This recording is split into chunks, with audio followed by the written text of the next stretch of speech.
se dirige junto a la vicepresidente electa a firmar los libros de honor de ambas cámaras.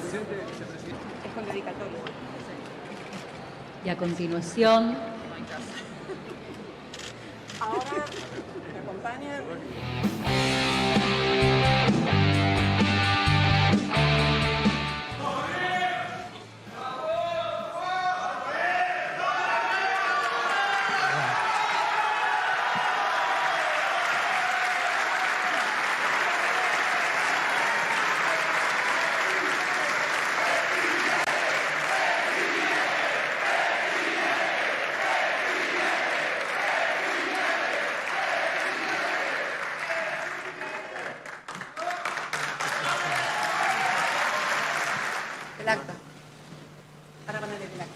El doctor Alberto Ángel Fernández, la banda y el bastón, atributos del cargo presidencial.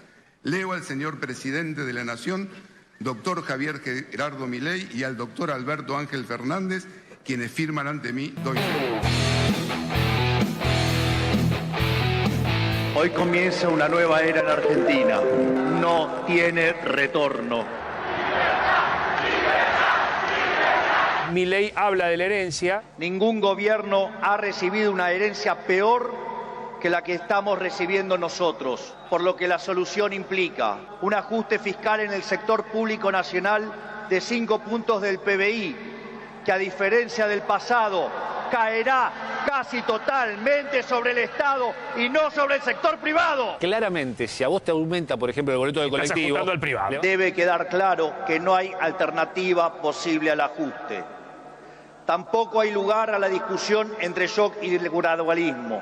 Todos los programas gradualistas terminaron mal, mientras que todos los programas de shock fueron exitosos. Todos los programas gradualistas terminaron mal, algunas de las definiciones de Javier Milei. No puedo decirte que sienta alegría, porque sé lo que recibimos.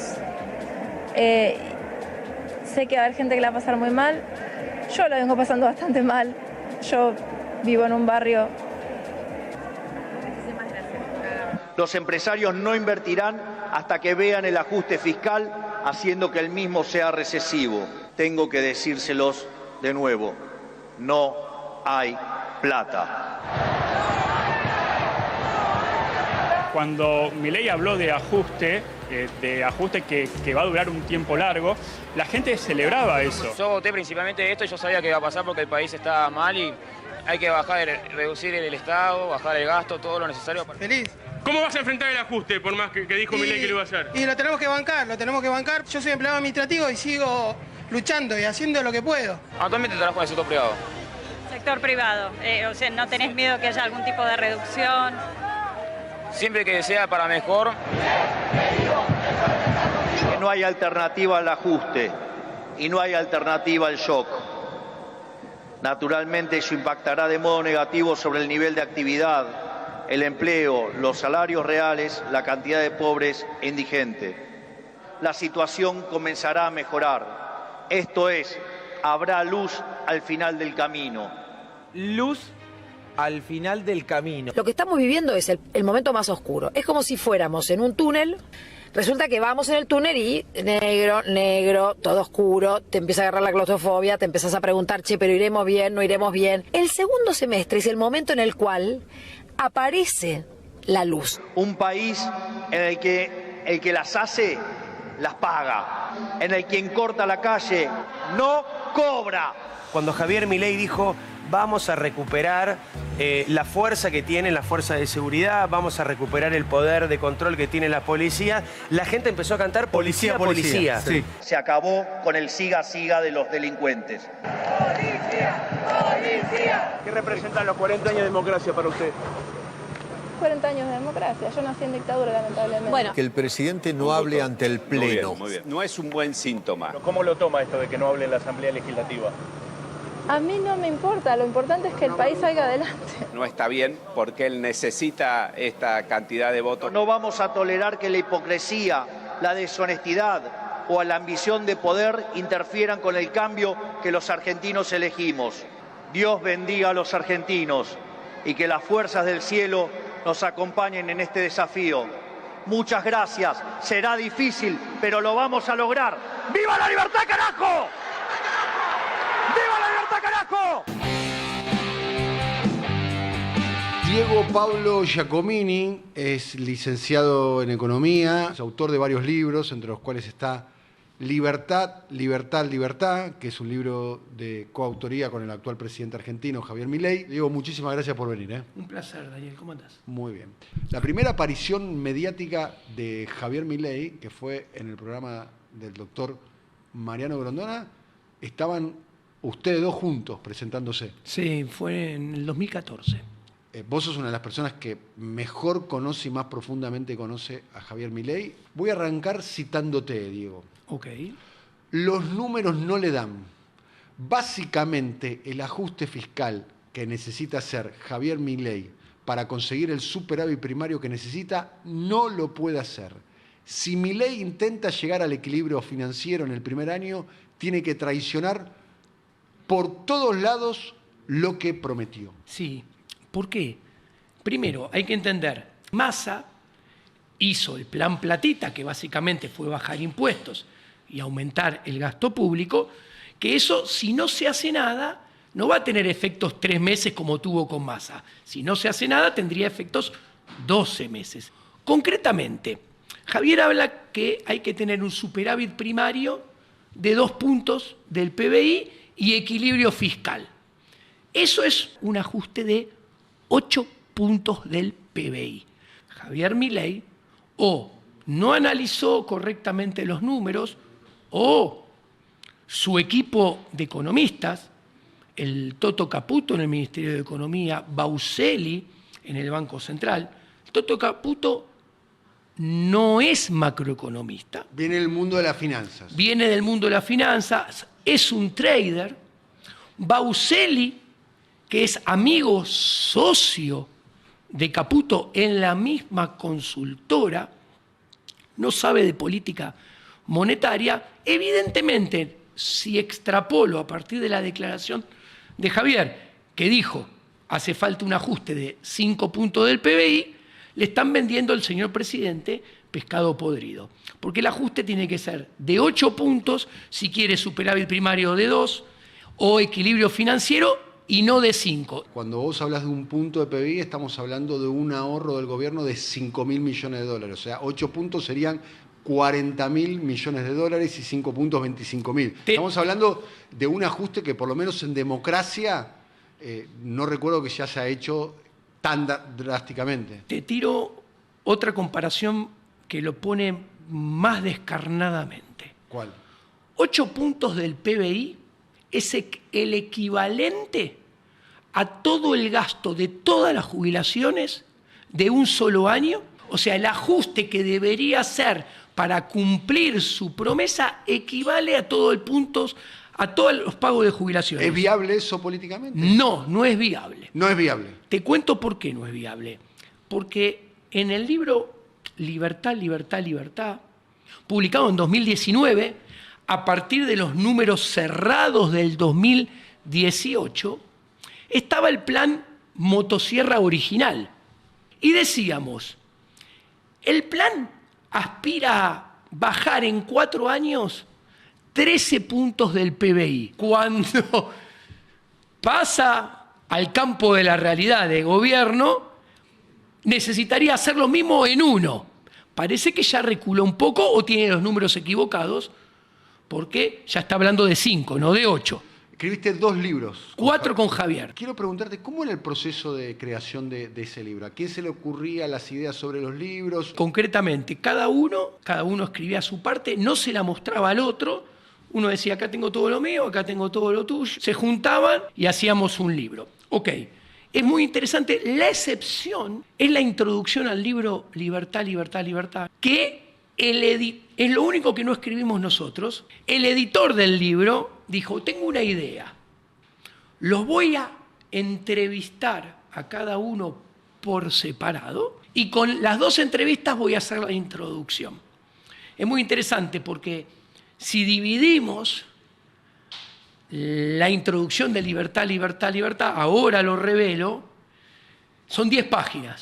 Las primeras 3 páginas de la introducción es parte de la entrevista que me hacen a mí.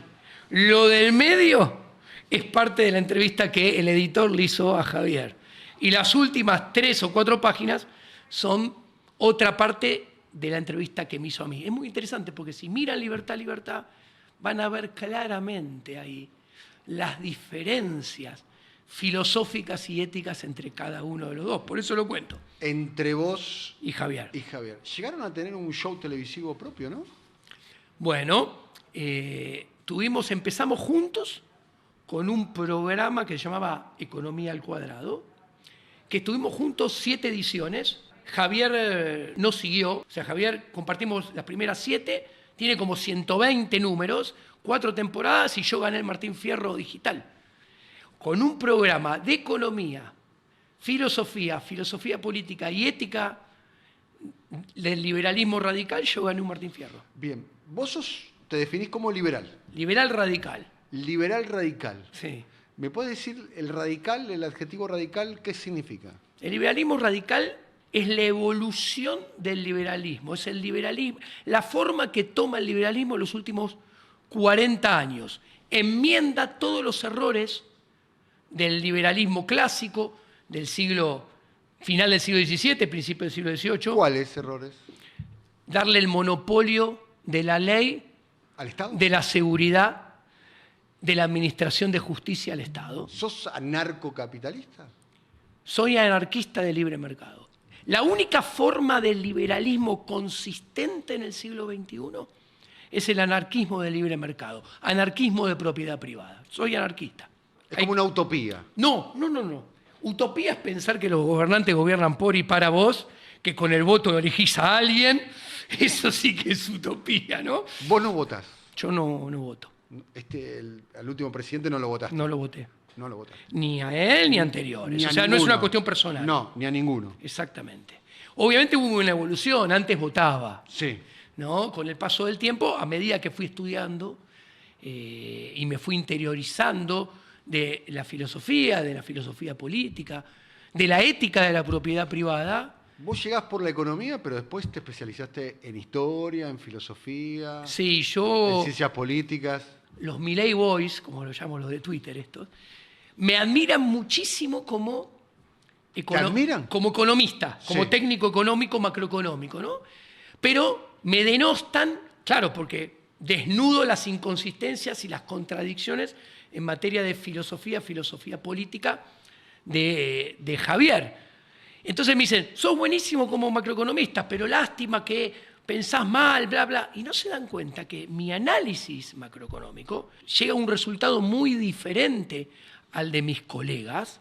Es resultado de mi visión filosófica, política y ética. O sea, yo enmarco a la economía como un pequeño subproducto subyacente. Necesariamente tiene que estar por debajo del paraguas de la filosofía política y ética, porque si no llega mal las conclusiones. ¿Sos un hombre conservador? Ni en pedo. El conservadurismo es el máximo enemigo del liberalismo. Porque uno ve en Milei, desde la derecha, son sectores liberales en lo económico y sectores conservadores en lo que se llamarían las pautas culturales. El tema de la interrupción voluntaria del embarazo, lo que se llama el aborto. Digamos, ¿cuál es tu postura con respecto a ese tema? Bueno, en mi anteúltimo libro, La Revolución de la Libertad, porque el último es Liberalismo siglo XXI, que pasó el chivo porque te olvidaste de mencionarlo, hay un capítulo todo sobre el aborto y las ideas de la libertad. Yo estoy a favor del aborto. La teoría austríaca le da valor al tiempo, porque el transcurso del tiempo es el que permite transformar las cosas, adicionándole valor. ¿Qué quiere decir esto? Que una cigota no es un ser humano, es una cigota. Necesita que transcurra tiempo para convertirse en un ser humano, que es algo mucho más complejo, que tiene mucho más valor agregado que una cigota. Tiene que ser voluntario y tiene propiedad privada. En este caso, ¿quién? la mujer portadora, que no es madre desde que es una cigota, madre es bastante más complejo, con poner su capital, su propiedad privada, que es su cuerpo, tiene que estar de acuerdo con el proceso transformador. El cuerpo humano es una propiedad privada. Obviamente. Y de alguna manera es muy parecido al argumento que utilizaron muchas las mujeres diciendo mi cuerpo, mi decisión. Y yo estoy a favor de la revolución de la mujer. Para mí es la revolución más importante de la historia de la humanidad. La mujer estaba bajo el yugo del hombre. ¿Por qué? Por una cuestión de fuerza física. Tengo más fuerza que vos, hacé lo que yo te digo, porque si no serás castigada. ¿Ok? Cuando vos trazás ese paralelo entre el yugo del hombre sobre la mujer y el yugo del Estado sobre los individuos, después... O sea, el Estado sería machista y patriarcal. Un paralelismo, una similitud entre la metodología de dominación del hombre a lo largo de la historia sobre la mujer, coercitiva. Sí, con la misma muy similar del Estado sobre los individuos. Ahora bien, ¿cuándo empiezo no a estar en contra? Ojo, empiezo a no acompañar y decir esto está mal. Cuando el Estado utiliza el feminismo para implantar leyes en su propio beneficio en pos de fomentar un feminismo que en realidad lo que termina haciendo es dando vuelta, hablando mal y pronto, la tortilla y poniendo en inferioridad o en desigualdad al hombre con respecto a la mujer, que capaz hay una denuncia de, no sé, acoso sexual, se me ocurre hablando mal y pronto, y el hombre tiene que demostrar la inocencia, lo cual es una locura.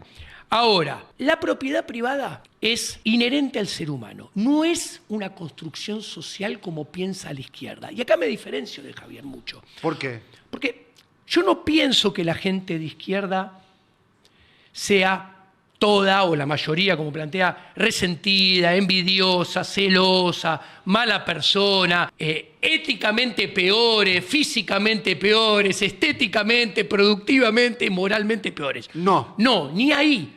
¿Por qué?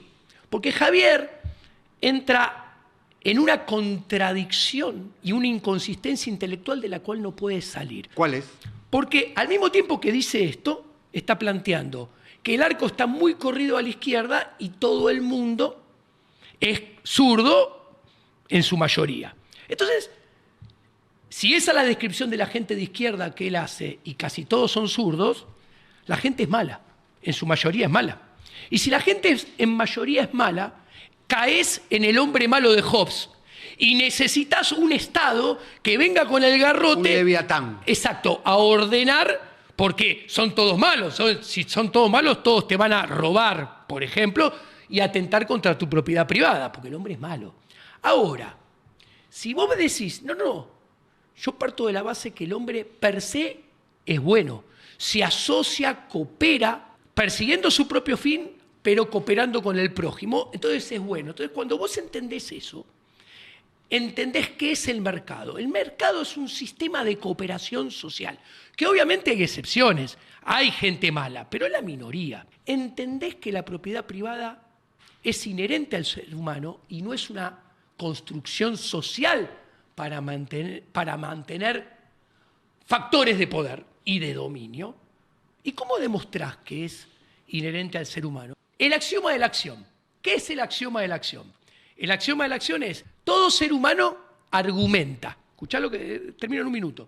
Todo ser humano argumenta, es un axioma. Si vos querés ir contra este axioma, tenés que argumentar para ir contra este axioma. Ergo es una verdad a priori, todo ser humano argumenta. Lo puede hacer porque tiene el principio de autoposesión, se autoposee.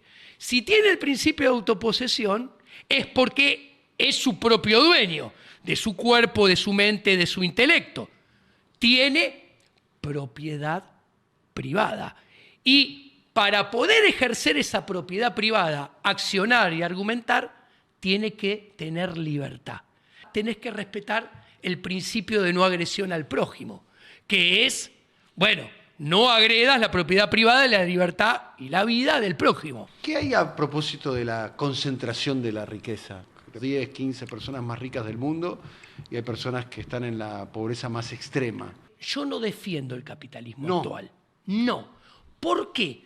Porque el capitalismo actual, las fortunas más grandes del mundo, están todas hechas en asociación inmoral, complicidad solidaria entre empresarios prebendarios. ¿Empresarios es un término tuyo o de Javier Milei? Originalmente no interesa de quién, pero déjalo pasar.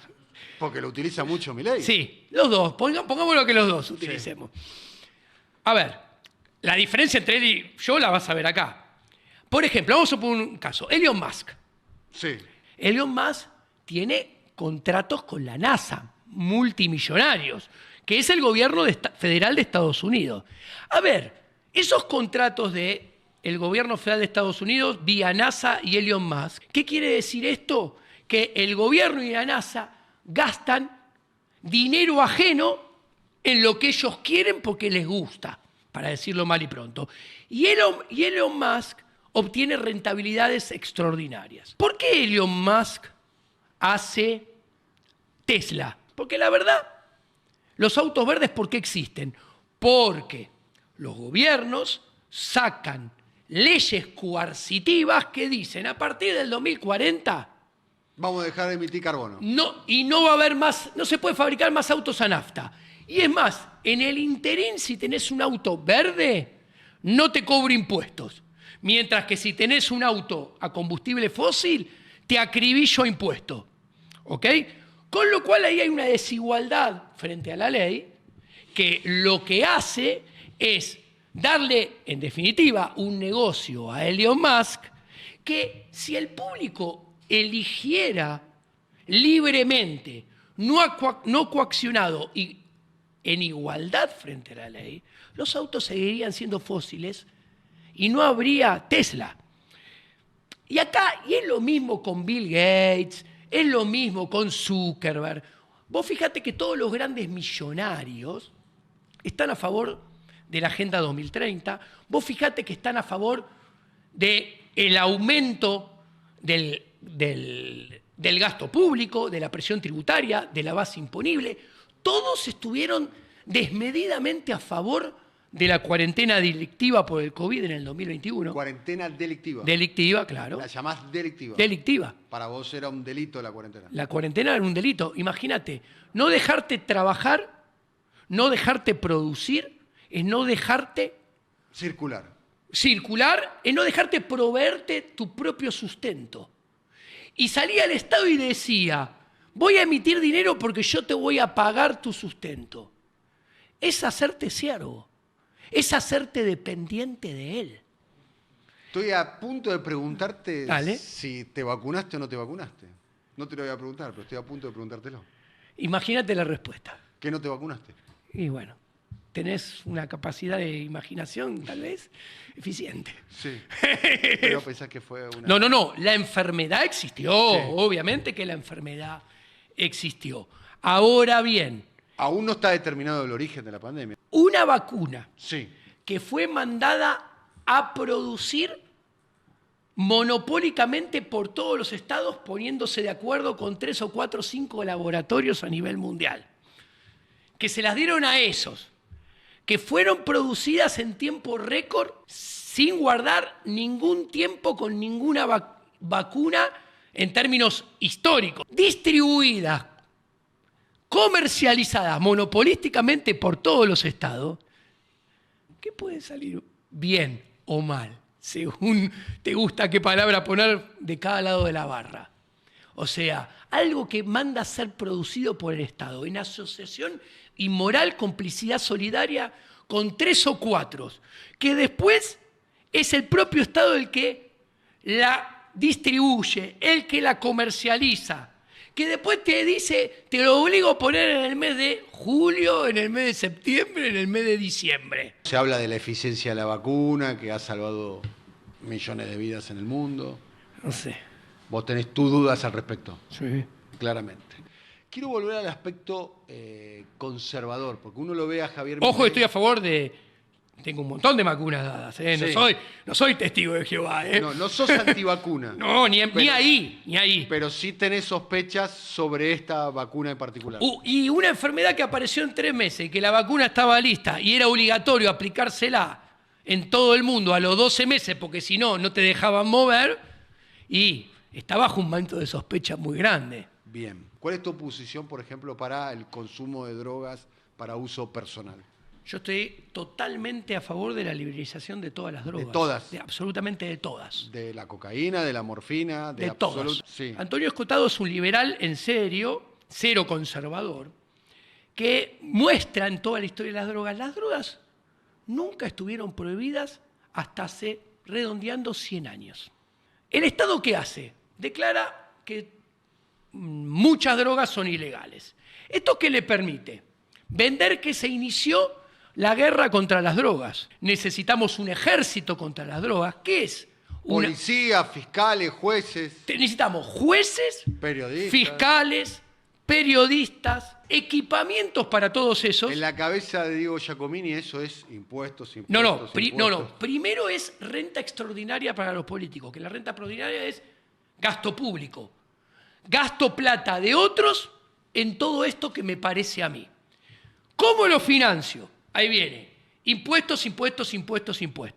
Cuando vos haces esto, siempre aparece un mercado negro. La gente se sigue drogando. Como está prohibido y es mucho más negocio, te aparece diluido o cortado. Los que no se drogan tienen que pagar impuestos y los que se drogan tienen que pagar el bien más caro. Ahí te aparecen los tecnócratas. La conciencia, los reflejos te bajan, entonces la probabilidad de que choques a alguien y mates a alguien. Vos chocaste y le rompiste y le quebraste un hueso a alguien. El delito es chocarlo y el delito es quebrarle un hueso. No es que estabas drogado. Vas manejando un auto. Te fumaste un porro, te tomaste un rayón o te tomaste una copa de vino. Y vos vas despacito a 20 por el carril derecho. Imagínate, nadie te paró, llegaste a tu casa, estacionaste. No te pasó nada. Nadie se enteró. Nadie se enteró, no hubo crimen, no hubo delito. Ahora, tuviste la mala suerte de que uno de esos atorrantes de amarillito y celeste te paran. Bueno, te hace un control. Te hace un control. Empecemos. Donde soplaste lo pagaste vos con tus impuestos, ¿no? Soplás. Voy al ejemplo más bajito de todos, ¿eh? Fuiste a cenar con tu mujer y tuvieron la mala idea de tomarse una copa de vino o 2 copas de vino cada uno. Listo. Ah, señor, usted no puede seguir. Ah, no puede seguir. Perfecto. Me encautan el auto. Tengo que pagar la grúa. La grúa, ¿quién gana plata con la grúa? Un empresario prebendario que ganó la licitación con el Estado. Me llevan el auto a la playa de estacionamiento del Estado, que está privatizada a otro empresario prebendario que ganó la licitación con el amigo del Estado de turno. Tengo que pagar la multa. El resultado es que yo no cometí ningún crimen, no le hice mal a nadie y soy castigado para que todos esos que nombré obtengan una rentabilidad extraordinaria. Y ahora viene lo más inmoral de todos, que viene el jefe de gobierno y te dice: eso lo estoy haciendo por y para vos, para que tengamos calles más seguras. Y lo mejor de todo es que cuando vos vas a las estadísticas, los choques son los mismos de siempre en términos proporcionales, hace 20, 30, 40, 50 años, cuando esto nada existía. En el mundo de Diego Giacomini, ¿las drogas se comprarían dónde?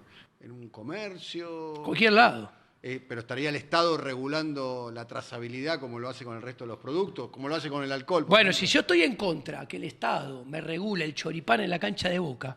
No lo regula, de hecho. Bueno, a mí me gusta comer del que está a 2 o 3 cuadras porque estoy seguro que no está regulado. El de adentro tengo mi duda, sí. Entonces no lo compro.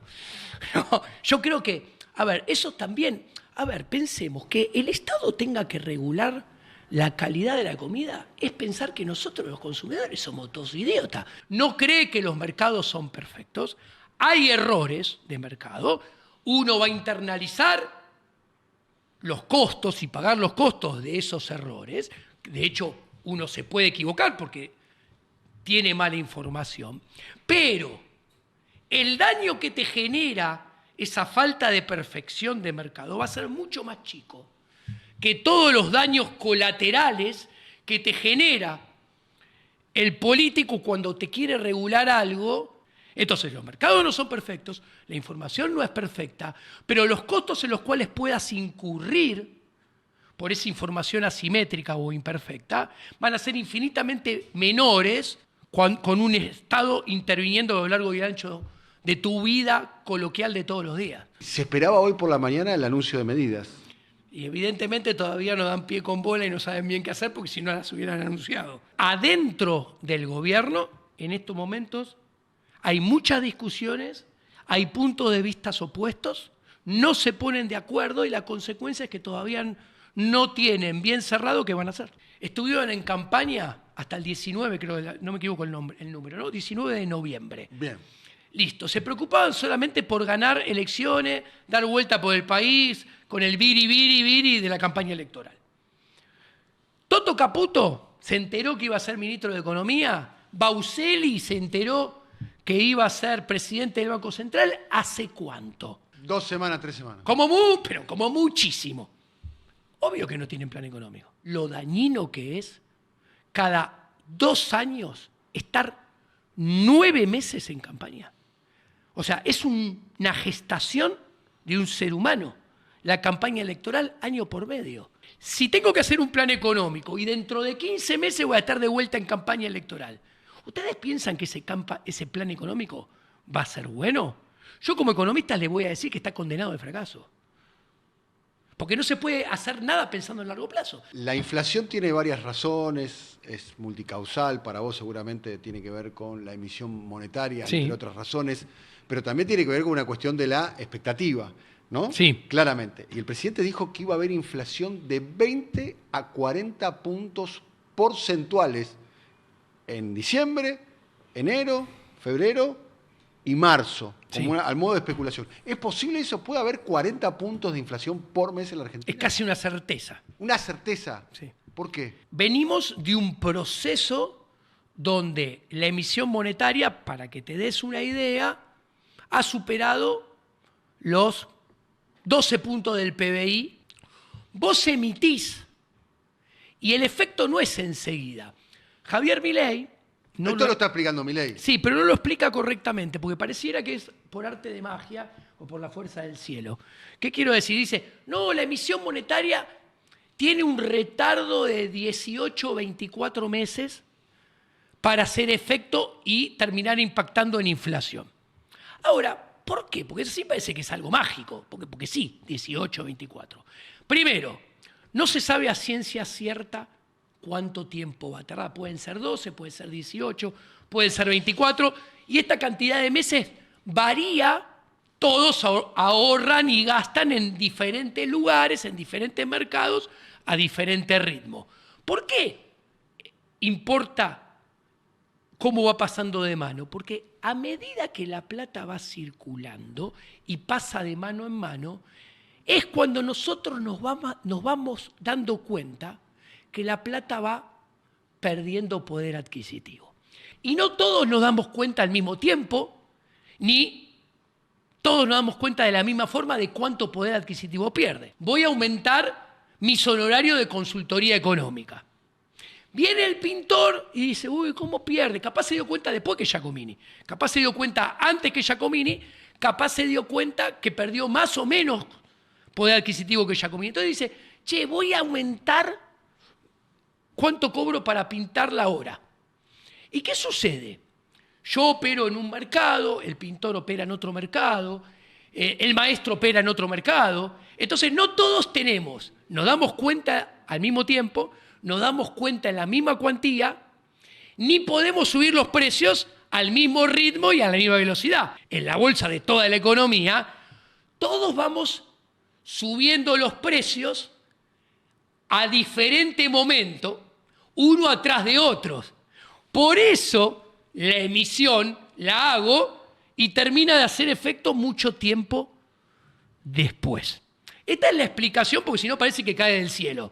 El último gobierno, que lo digo del día que asumió, en 52 años es el peor ministro de Economía que vi en mi vida y el que más hipotecó el futuro de los argentinos.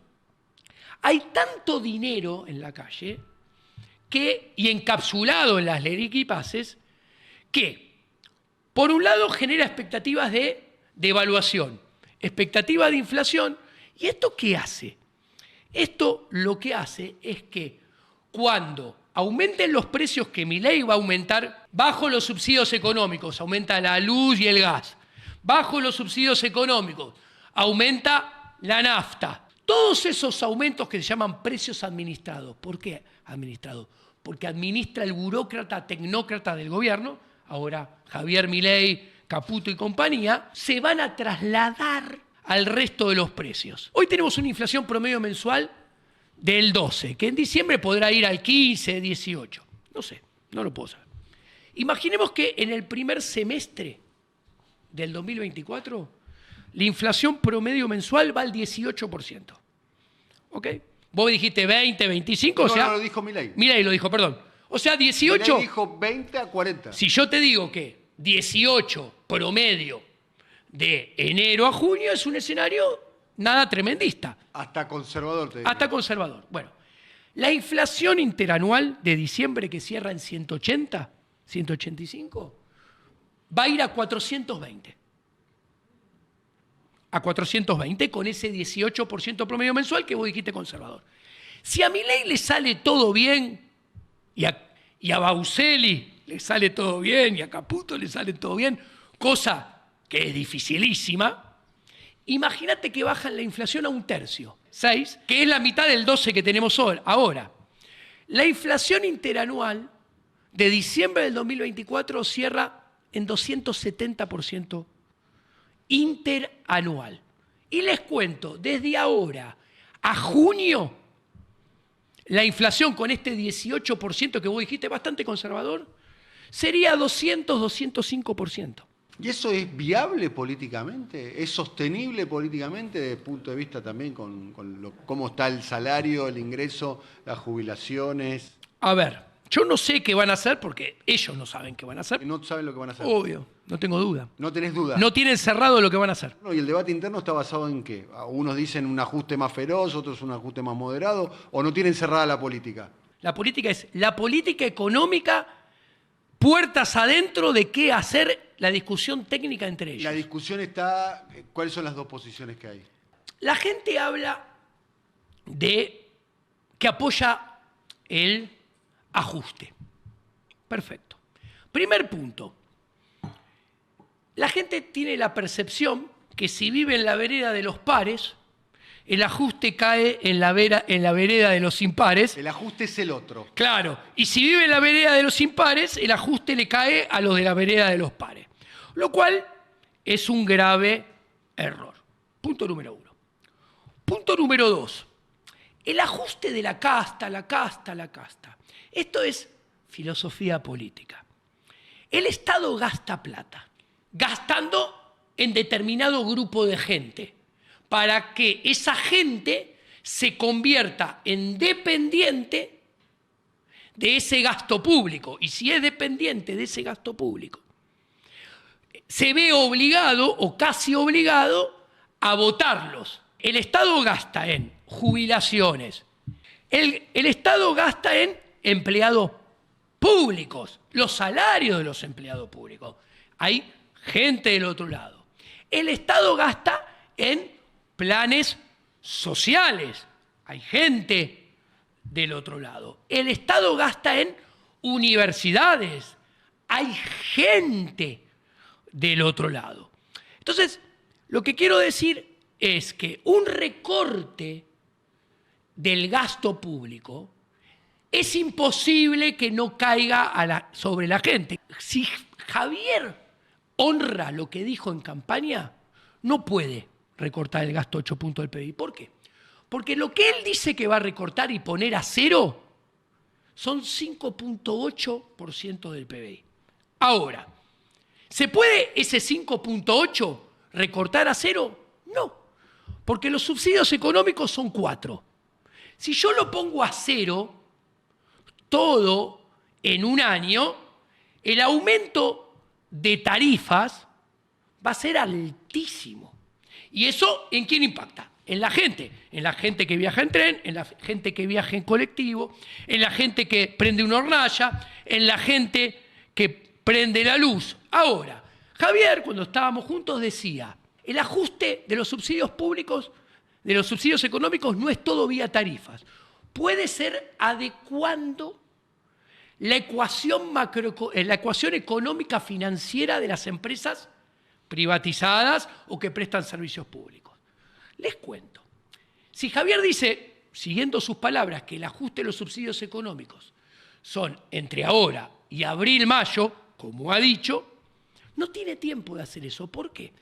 Porque dentro de las empresas no saben cuál es bien su ecuación económica financiera. O sea, es un proceso que lleva, no lo sé, 1 año y medio. ¿Por qué digo no lo sé? Porque según qué empresa, qué sector es diferente, porque la complejidad es diferente, con lo cual no lo puedes tratar como un todo.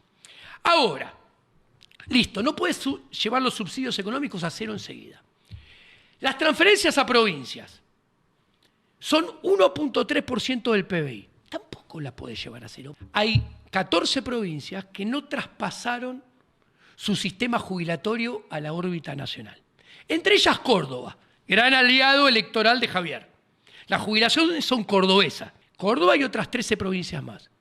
Todas esas 14 provincias reciben transferencia del gobierno nacional que las ayuda, le da un ayudín, pagándoles una parte de las jubilaciones. 5,06% del PBI, con lo cual tampoco se puede poner a cero. Todo esto que él dice poner a cero, que es 5,8%, que está lejos del 8% de ajuste que necesita, en un escenario pero hiperoptimista, lo podría bajar 4 puntos en todo un año. Ahora, si lo baja a 4, el ajuste queda a mitad de camino, porque tiene que ser un ajuste de 8 y lo baja a 4. No cumplir lo que prometió en campaña. ¿Qué es? Bueno, te piso / te licúo jubilaciones, te piso, te licúo / salarios, te echo gente, te piso, te licúo gasto en universidades. ¿Y eso políticamente viable? Ahora, interesante, tu pregunta es clave. ¿Por qué? Porque alguien me puede decir, Duhalde lo hizo en el 2002. Sí, un gobierno peronista lo hizo en el 2002. Se fue a la casa. Pues. Se fue a la casa con Costequi y Santillán. Ahora, se fue a la casa con 40% de inflación punta a punta en el 2002. Una cosa es intentar hacer eso como lo hizo Duhalde, con 40% de inflación, y otra cosa muy diferente es hacerla con 300 moneditas de promedio de inflación en el año. ¿No será que él está de alguna manera apretando con un escenario dramático para después enrollar el barrilete y negociar? Sí, va a tener que emitir. Porque no va a poder cerrar. No, lo que acaba de decir lo vamos a borrar. ¿No? O va a tener que emitir... ¿Vos te imaginás a Javier Milei emitiendo moneda? Javier Milei, si no puede cerrar los 8 puntos y sigue teniendo déficit fiscal, o va a tener que subir impuestos, que prometió cortarse un brazo antes de subir impuestos, que puede ser volver para atrás con ganancias, puede ser subir el impuesto país. Volver para atrás con ganancias si él levantó la mano para acompañar el proyecto. Bueno, pero eso... ¿Pero desde cuándo le vas a creer? 3 meses atrás. Pero a un político no se le puede creer mucho. Pero se supone que él representa a un outsider de la política. Pero ya no lo es. No lo es. No lo es. No lo es. La política, si sos outsider, en serio, te echa del sistema. Bien. Porque los sistemas no se cambian de adentro con las reglas del sistema. Las reglas del sistema se están hechas para proteger al sistema y después para propagarlo e intensificarlo. O, si no puede cerrar los 8 puntos, o tiene que colocar más deuda. Ahí quería ir, porque también un poco el gran perfil que tiene Luis Caputo, que es el ministro de Economía, él viene de sus antecedentes, vos lo definías como un mesa dinerista, como un trader, viene del mundo de las finanzas, es especializado en alguna manera en la emisión de deuda. ¿Existe la posibilidad que la Argentina vuelva al mercado de capitales? ¿Se puede endeudar? Está descontado que Toto Caputo va a emitir deuda. Sí. Para solucionar el problema de la liqui pase. No sé cuánto va a conseguir, está muy difícil, pero va a haber un aumento del endeudamiento neto. ¿Con qué garantías? ¿Cómo puede la Argentina conseguir deuda si tiene un riesgo país de 2.000 puntos? Bueno, yo creo que justamente Toto Caputo es ministro de Economía, cuando técnicamente no tiene los pergaminos para ser ministro de Economía, porque es el único que le puede traer la promesa, algo creíble, de que algunos dólares va a conseguir en el mundo. Cualquier otro no, porque, a ver, Massa fue a Estados Unidos, le cantaron 0. Massa fue a China, le cantaron 0. Massa fue con Lula y le cantaron 0. O sea, Massa no consiguió $1 fresco. Pero es el adelanto del swap en China. Que Javier lo va a usar también. ¿Lo va a usar? Dijo eso, yo lo escuché, que el swap está disponible. Entonces, a ver, pero yo me refería, Toto Caputo va a colocar deuda. Va a haber un aumento neto de endeudamiento. Como va a devaluar, va a haber un aumento del peso de la deuda sobre el PBI. Sobre el PBI porque se devalúa. Y la deuda en dólares pasa a pesar más sobre el PBI. Eso, a su vez, ¿qué es eso? Más peso de los intereses. Por lo tanto, más gasto público. Los intereses forman parte del gasto público, con lo cual eso es más impuestos futuros. O sea, Toto Caputo está aumentando el gasto público, los impuestos futuros, con la colocación de deuda. Pero yo me refería que para financiar esta brecha que no va a poder cerrar, si se va Toto Caputo, el que venga después, o va a tener que colocar más deuda, que lo veo difícil, o va a tener que emitir pesos, o va a tener que subir impuestos. O van a tener que subir impuestos antes. O sea, ¿qué quiero decir? O ajustar. O incumplir las promesas en materia de ¿qué? De partidas presupuestarias que se prometió que no se iban a tocar, licuar vía inflación salarios, licuar vía inflación jubilaciones, licuar vía inflación planes sociales, echar gente. Javier está prometiendo equilibrio fiscal y no le dan los números para el equilibrio fiscal. Bueno, entonces o emitís deuda, o emitís moneda, o subís impuestos, o licuás gasto público, que es ingreso de determinadas personas, o haces un poquito de todo. Esa es otra posibilidad. ¿La posibilidad de endeudar a la Argentina existe? ¿Se puede volver al mercado de capitales? ¿Qué garantía puede dejar la Argentina? ¿Vaca muerta? ¿El litio? A mí no me gusta, pero viste que el fútbol americano a veces llaman a uno para patear a los palos y lo único que hace es patear a los palos. Bueno, a Toto Caputo lo están diciendo, che, vení, entrá solamente para patear a los palos y metela entre la H, que es conseguir dólares. Si entra, no consigue dólares, es como que patea la pelota y va a la tribuna. O sea, para lo único que lo traen y sirve, le pifia. ¿Ok? A ver, pero hizo una gira por Estados Unidos y no consiguió dólares. Vos mirá el contexto internacional que hubo. No hubo mandatarios de Europa. De la Unión Europea no hubo ningún mandatario. Tuvimos a Paraguay, a Uruguay, a Chile, a Zelensky y 4 más. Fueron 8, de un contexto de 250 países. O sea, no hubo nadie ni del G20 ni del G7. O sea, Argentina, el mundo ayer en la Asunción, no le puso alfombra roja. Cuanto menos dólares consiga Toto Caputo, más alto va a ser el tipo de cambio del swap, del intercambio del liqui pases, que es la deuda del Banco Central en pesos, por la deuda en dólares de el tesoro que emita el Toto Caputo. Cuanto más dólares consiga, menos va a ser el tipo de cambio, más bajo va a ser el tipo de cambio. ¿Qué sucede? Concretamente, si Toto Caputo consigue menos de 25.000 millones de dólares, el tipo de cambio en la operación del canje de deuda va a ser más alto que el que tenemos hoy en día. Bueno, si consigue 15, si consigue 20, el tipo de cambio del swap va a ser mucho más alto que el tipo de cambio contado con liqui o blue de hoy en día. Con lo cual, la brecha se va a volver a ensanchar. Con lo cual, la devaluación que haga Toto Caputo, después va a tener que venir una nueva devaluación. Porque esa que haga al principio va a quedar vieja. El Javier Milei, que yo lo conozco, le tiene terror a la hiperinflación. De hecho, lo dijo ayer en el... Le tiene terror a un aumento fuerte del tipo de cambio. Perdón. Y que lleve un aumento fuerte de la inflación, y ayer lo dejó él explicitado en su discurso. ¿Por qué? Porque ese aumento tal vez pondría en riesgo su mandato desde el inicio. ¿Cuántas veces habrás escuchado vos, que lo conocés tanto, cuánto puede durar el gobierno de Javier Milei? Sí. Es una especulación que se hace. Cuando estábamos en campaña y había 3 candidatos, Massa, Patricia Bullrich y Javier, yo decía, cualquiera de los 3 que gana tiene chances de no cumplir en tiempo y en formas el mandato y llegar al 2027. Cualquiera de los 3.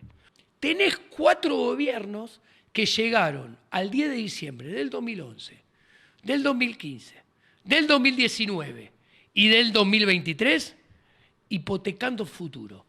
Y todo ese futuro hipotecado le cae al próximo gobierno.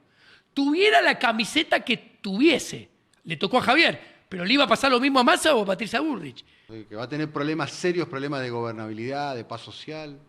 Con cualquiera que hubiese ganado Bueno, de pero los no 3. ganó cualquiera. Ganó Javier. Ganó Milei. Cuando gana un presidente, que en este caso fue Javier, gana.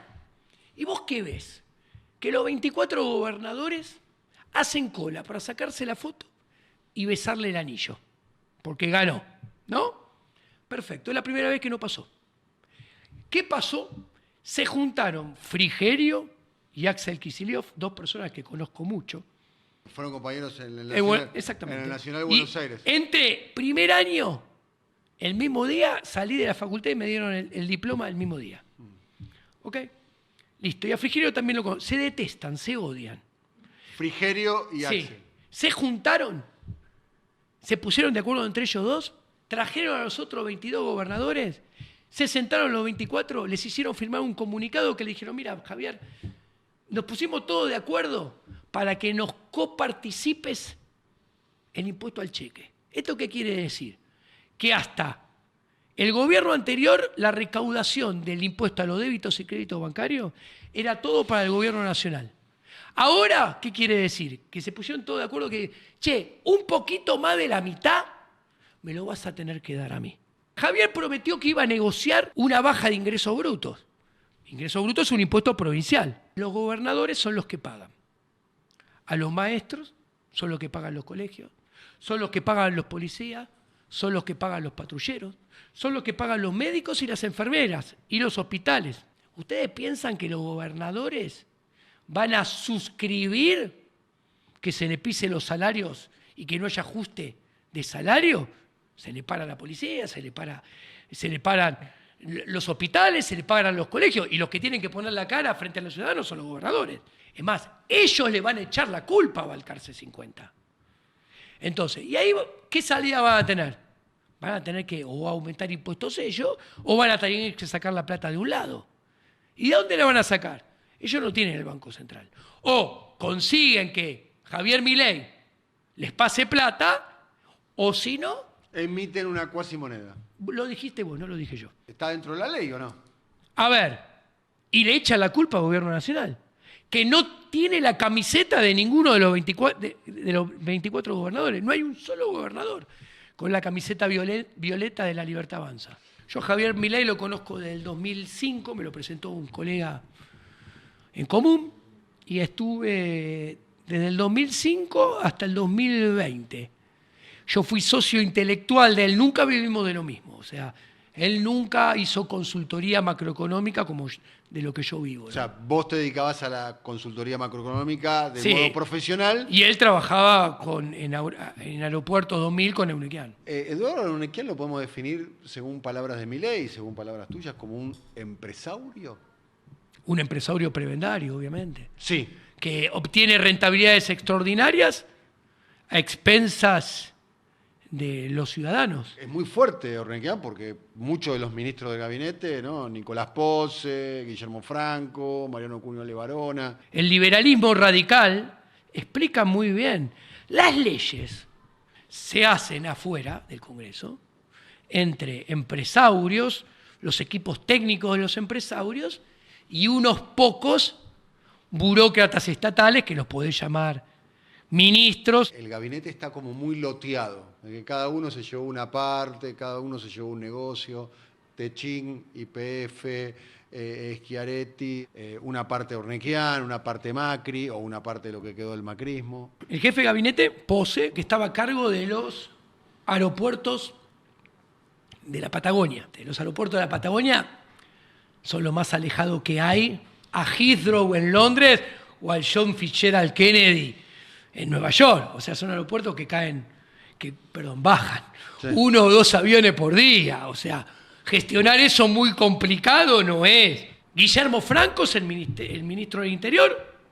También ha sido un hombre relacionado con Eunequiam, con Scioli. Después tenés un loteo en el Ministerio de Seguridad y el Ministerio de Defensa, que tenés a Patricia Bullrich y a Petri. El radical Petri, permítanme suponer que no sabe nada, absolutamente nada de defensa, no tiene ni por qué saberlo.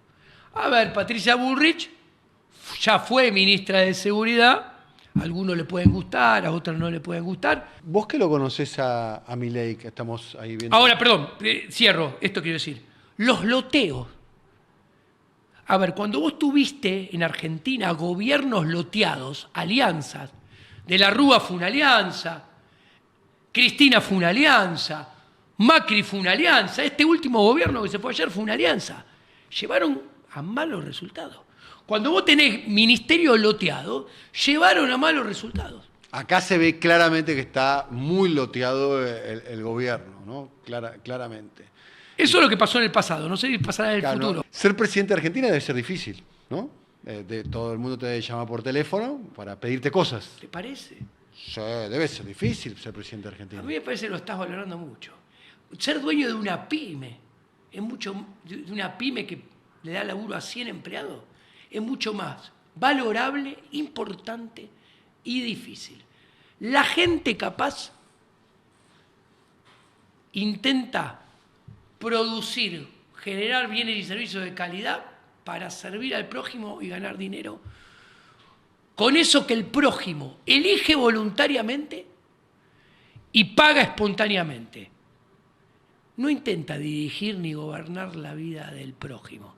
Vos fíjate que ayer el rabino en el Te Deum, lo escuché todo el Te Deum, en un momento dice: Dios confía en usted, señor presidente, y en sus ministros, señor presidente, para que guíen y dirijan hacia el bien, algo así dijo, a los ciudadanos argentinos. Yo dije, wow, estamos un pasito así del 1400 cuando los monarcas gobernaban por y para Dios, ¿no? ¿Te pareció un poco medieval eso? Bastante. Bastante medieval. Sí, oscurantista. Ecuménico sería la palabra. Bueno, exacto. Cuando las religiones han sido la principal fuente de guerra, matanza y violencia a lo largo de la historia de la humanidad, y lo siguen siendo. Sobre la idea de que él está loco, digamos, de hecho la biografía del libro es el loco. Javier Milei, economista técnico que yo conozco, que no... Guarda, ahora es presidente, no es el ministro de Economía. El presidente no se puede ocupar de la economía. Y no importa que sea o no economista. No tiene tiempo, se tiene que ocupar de un montón de boludeces. Javier, todas esas formalidades de los protocolos, de saludar horas y horas, detesta todo eso.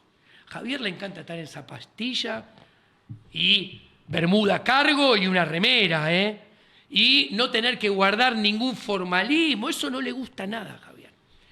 ¿Qué quiero decir? Javier no tiene tiempo de ser el que maneja la economía. Los que sí tienen que manejar la economía los Toto Caputo, los Bausili, los Furiase, que son todos asesores de la misma consultora, son todos miembros de la misma consultora, o sea, pusieron la política macroeconómica y la política monetaria en manos de una misma consultora, en manos de unos mismos socios.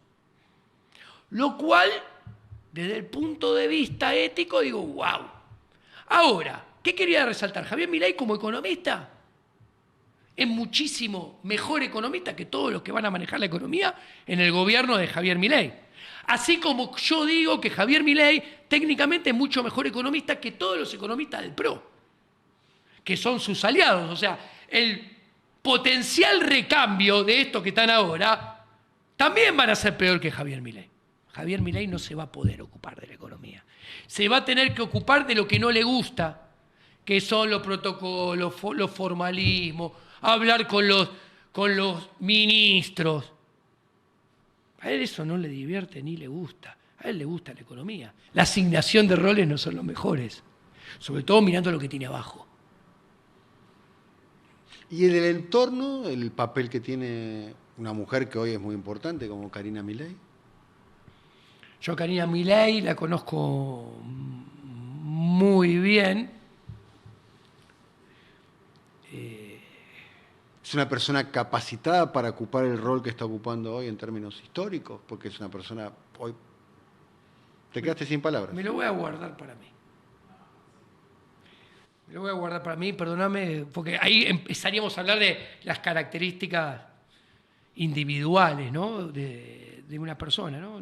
Respeto la decisión de que lo que tenés para decir no lo querés decir públicamente. Exactamente. Entendemos eso. Sí, porque vos fíjate que lo que dije de Javier, lo dije en función de las ventajas comparativas técnicas que puede tener, y de hecho enaltecí que Javier, en términos de ventaja comparativa, está mucho mejor para ser ministro de Economía que todos los que tienen en el gabinete económico, y es mucho mejor para mí de ministro que de presidente. Bien. O sea, estoy hablando de Javier en función a la función institucional, no del persona. Pero ¿te imaginas una posibilidad? Todos los presidentes tienen que enfrentar crisis. Sí. Indefectiblemente. En cualquier país del mundo, en cualquier momento, durante un mandato de 4 años, 5 años, 6 años, lo que dure el mandato, siempre enfrentan 1, 2, 3, 4 crisis. Que puede ser cualquier cosa, desde un desastre natural, una crisis fuera de registro, una crisis económica, una movilización, lo que sea. ¿Te lo imaginas a él enfrentando una crisis de esas características? No sé, una movilización en su contra, una represión de medida. ¿Cuál podría llegar a ser la reacción de Milei frente a un escenario como ese? ¿Cómo se enfrentaría? No lo enfrenta un presidente solo. Lo enfrenta un presidente con su equipo. Sí, pero al final del día el rol presidencial es unipersonal. Es unipersonal. Y ante la sociedad es el presidente. Más allá de que fue el ministro de Seguridad el que te lo dijo, o el ministro de Trabajo, o el ministro de Salud. Sí, pero... Al final del día es el presidente. Sí, pero los ministros se mandan cagadas, y se suelen mandar cagadas Sí. unilateralmente, y a mí lo que yo veo es que los equipos que tenía o que venía teniendo él atrás, hace tiempo los dejó todo atrás. O sea, lo de la Libertad Avanza, lo dejó atrás. Y todo esto básicamente, salvo Guillermo Franco, que es ministro del Interior, y Pose, que lo conoce de su trabajo en la empresa de Unequiam, todo lo demás es nuevo para él. No los conoce mucho. Entonces, si vos no conocés a tu equipo, a ver, poneme la metáfora de futbolística. Salís a la cancha con jugadores que nunca le diste un pase. ¿Cuántas paredes vas a tirar? ¿Cuántos goles tirando paredes, entrando con jugadas elaboradas vas a poder hacer? Muy pocas. ¿Ok? ¿Cuándo empiezan a salir las paredes y las jugadas elaboradas? ¿Cuándo te conoces? Bueno, hoy por hoy es como un club que presidente Javier y compró todos jugadores nuevos que no se conocen entre sí. Salgan a la cancha. Es así. Entonces, si el primer partido viene complicado, va a estar muy complicado. Bien. ¿Hace cuánto que no hablas con Javier? ¿En persona? Me encontré 2 veces. Una en Fitzroy, en los estudios de América hace 2 meses y otra el año pasado en los estudios de La Nación Más en Fraga. Hablé, no supo qué contestarme, no me podía mirar a los ojos porque obviamente le mostré varias cosas en la cara que no le son simpáticas que se las haya mostrado, que son verdades descarnadas, y hay testigos de esto, ¿no? El otro día fui de vuelta a un programa ahí en Fitzroy, que fue la vez inmediata después de esta última vez que me encontré hace 2 meses. Y la gente de seguridad, que vos lo conocés, el estudio de Pirro, me dijo, ¿cómo salió huyendo como rata por tirante el Presi la última vez? Y se reían. Tu interpretación Hacia él. era de carácter técnico, digamos, de carácter básicamente económica. Técnica y con respecto a lo que decía, no decía y ocultaba y mentía. Y nada, se fue sin poder mirarme, sin poder contestarme. O sea, ustedes tuvieran diferencias técnicas de alguna manera, de enfoque. Y sobre todo éticas y morales. Vos quedaste del lado del liberalismo radical, más puro del terreno de las ideas, y él se transformó en un político más... A mí me preocupa este concepto que, más allá de la camiseta que tenga puesta, yo tengo miedo, yo se lo dije a él, esto es una de las cosas que le dije en la cara. Vos le estás haciendo un gran daño intertemporal a las ideas de la libertad y hay gran probabilidad que todo esto termine mal. Y vos esto que estás haciendo no es liberalismo, esto es conservadurismo, rancio, aliado con empresarios prebendarios, que tiene altas probabilidades... ¿Que salga mal? Que salga mal. Con lo cual, si termina saliendo mal, la gente con otras ideas van a decir que esto es liberalismo cuando no es liberalismo. Y así como el liberalismo terminó remando en dulce de leche durante 30 años después de la nefasta experiencia menemista, que fue un cachivache muy alejado del liberalismo, que fue conservadurismo rancio de derecha. Si terminó el liberalismo después casi prohibido hablar de liberalismo porque te escrachaban después del menemismo durante 30 años, si esto termina mal, probablemente exista, no lo sé, la probabilidad que el liberalismo tenga que nadar no 30 años en dulce de leche, 50 años en mercurio después de esto. Y esto es lo único que me preocupa a mí, que por eso explico cada una de las contradicciones, inconsistencias que veo, no solamente en el discurso de Javier Milei, sino en el accionar de Javier Milei, que es donde más descarnadamente se ve que esto no es liberalismo, sino que es conservadurismo, que también se lo observa con quién se junta, con quién se alía, qué propone en contra de lo que está y a favor de lo que sí está, que está muy lejos del liberalismo, porque ahora Lord Acton, un liberal que la gente no conoce, decía, el liberalismo es la revolución permanente. Frase que después la gente de izquierda se la endilga a Trotsky, pero es de Lord Acton del siglo XIX, y te digo cuál es la definición del liberalismo radical. El liberalismo está siempre contra el poder político y el poder económico concentrado asociado con el poder político. ¿Por qué? Porque en esa asociación los dos obtienen rentabilidades extraordinarias que logran a expensas de nuestra libertad y a expensas de nuestra propiedad privada, a partir de establecer negocios monopólicos para ese poder concentrado en diferentes ámbitos de la sociedad. El caso del sistema bancario y del sistema financiero, que representa Toto Caputo, es el más icónico en términos descarnados. Hace varios meses entonces que no hablas con él, digamos. ¿Tenés algún tipo de mensaje vía...?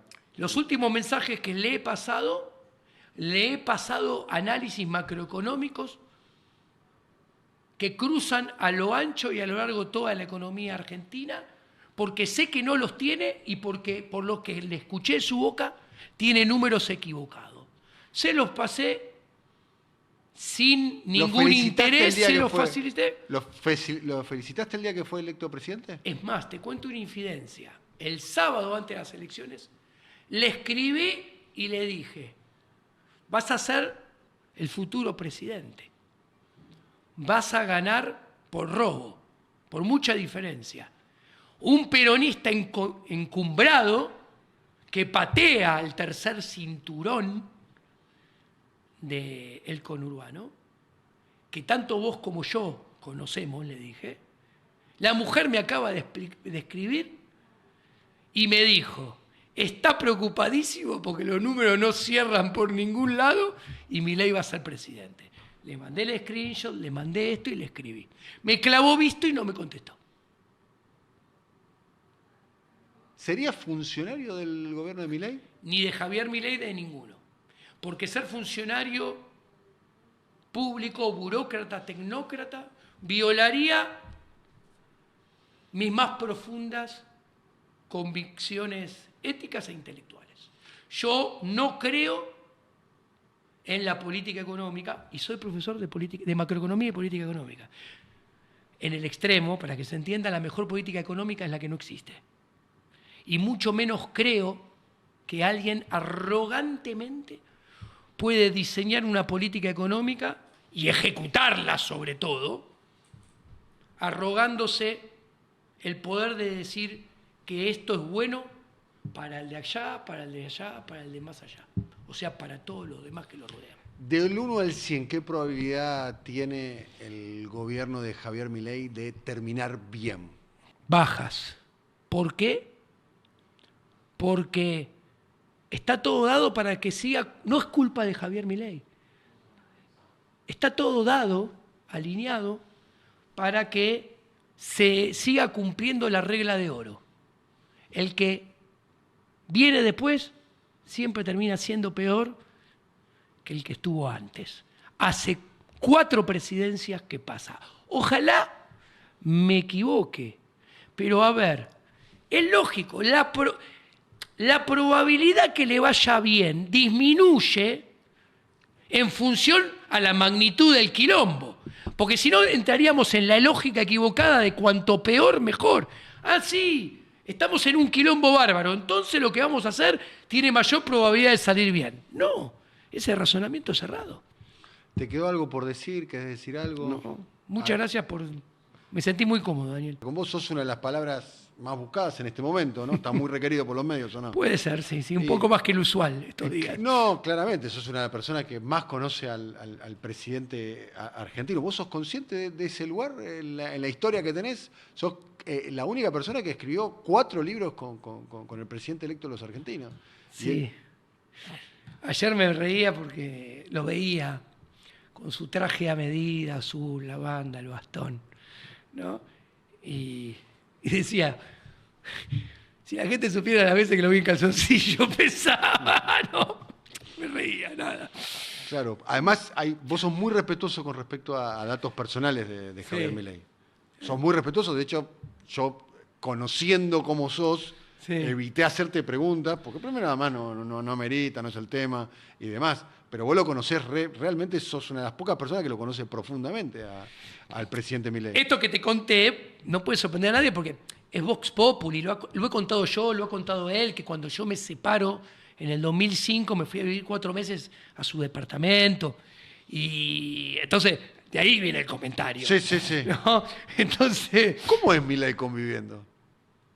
Yo me divertí mucho. Yo recién separado con 2 hijitas chicas, pero me río porque pegamos onda y nos divertíamos mucho porque se dio una coincidencia de 3 gustos que tenemos en común. Que era, yo soy socio vitalicio de Boca y los dos teníamos abono hace añares, y los dos íbamos a ver en nuestro asiento, separados, uno de un lado de la cancha y otro del otro, a Boca cada vez que jugaba de local. Primer cosa en común. Segunda cosa en común. Los dos somos fanáticos de los Rolling Stones. ¿Sí? Los dos somos fanáticos de los Rolling Stones. O sea, otra segunda cosa muy importante en común. Y la tercera es que los dos amamos, respiramos la economía. Entonces, nada, era... Mucha afinidad. Mucha afinidad en eso y era, bueno, vamos a morfar, qué sé yo, y nos sentamos y teníamos para hablar de esas tres cosas permanentemente, ¿no? Interminablemente. Ultra bilardista los dos. Yo también soy re bilardista. Ultra bilardista. Sí. Ultra bilardista, que cuando Javier estaba en el mano a mano del balotaje, yo para adentro pensaba, vos sos consciente que si perdés contra el peor ministro de Economía de toda la historia, nadie se va a acordar de vos. Sí. El segundo no existe. El segundo no existe. El segundo no existe, yo pensaba para mí adentro. Bueno, por suerte para él, y yo lo dije, a mí me sacó una sonrisa que ganara. ¿Pero por qué? Sobre todo porque hizo que perdiera la calaña de Massa. Nada. Bien. ¿Y si te llama para tomar un café, para juntarse? No me va a llamar. Yo sé que no me va a llamar. ¿Ok? Porque lo de la tabula rasa es verso. Así, porque lo conozco. Lo digo así. No te va a llamar. No me va a llamar. Si me llamara, primer problema que tiene. ¿Cuál? Dije, vos tenés conciencia que vos podés ser presidente del mundo, de la galaxia. Pero yo te digo, ¿qué haces pelotudo? O sea, claro, estás haciendo una pelotudez. O sea, esto es muy, muy cómico. O sea, lo conozco de toda la vida. O sea, puede ser presidente del mundo, que yo lo bajo de un ondazo. Me acuerdo, te cuento una infidencia. Me acuerdo cuando, en el 2015, 25 años de que habíamos terminado el Colegio Nacional de Buenos Aires, 25 años de egresado, ¿no? Y justo estábamos entre el balotaje y las elecciones de Scioli y Macri. Estaba Recalde, Mariano Recalde, compañero de secundaria, tipo normal, estaba hablando de boludeces, de fútbol, de anécdotas. Y estaba Axel, estaba Kicillof. Como un salame, haciendo campaña proselitista entre los compañeros. ¿Quién? Axel, entre los compañeros de secundaria. Digo, yo me acuerdo en un momento, le digo, che, salame, acá no vas a convencer a nada de nadie. Todos te conocemos que tenés 13 años. Era ministro de Economía todavía. No sos ministro, no sos candidato a presidente, acá sos Axelito. Para mí, Javier, es Javiercito. Investidura presidencial, el poder, la fama. Esa plata extraña que circula por arriba, por abajo, alrededor, dando vueltas a la política institucional, cambia a las personas. Donde él tiene un séquito que antes no tenía. De aduladores. Antes no tenía. Claro. De aduladores que lo único que quieren es obtener beneficios personales de él o prebendas de él, como no de él por ser Javier Milei, como con cualquier otro presidente. Claro, que venga alguien que le diga, escúchame, boludo, sos un pelotudo. Te estás equivocando de pe a pa. Esto está mal acá, esto está mal acá, esto está mal acá. ¿Vos le hablarías así a Milei? Pero obvio. Es más, se lo dije por WhatsApp en los últimos, y varias veces. Y con números y con datos, basándome en las cosas que decía y yo mostrando el análisis económico de otro lado, y me clavaba el visto y no le gustaba. ¿Vos te imaginás que ahora Milei está agrandado? Como decimos acá en la Argentina. Te soy muy sincero. No me ha contestado cuando le planteaba estas cosas, pero me clavaba visto. Entonces, a ver, debe ser muy fácil, muy difícil. ¿Y él está preparado para esto? Y dejás de ser un ser humano normal. ¿Pero él está preparado para ese mundo? ¿Te lo imaginás preparado? Y, a ver, evidentemente, escucha, si el sistema te acoge, te incorpora, te da la posibilidad de ir subiendo dentro de su organigrama, te permite ser candidato y terminás ser consagrado como presidente, y quiere decir que los deberes del sistema los hiciste bien. Si no, te expulsaría. Diego, te agradecemos mucho por tu tiempo. La verdad que fue muy, muy, muy interesante poder conversar profundamente. Y bueno, ojalá que sea otra la oportunidad de poder volver a hablar. ¿Te queda algo por decir? Para nada. Bueno, muchas gracias. Un Diego placer. Giacomini, licenciado en Economía, autor de varios libros, coautor de varios libros, dicho sea paso, con el presidente electo de los argentinos. Nos volvemos a ver en la próxima oportunidad. Chao.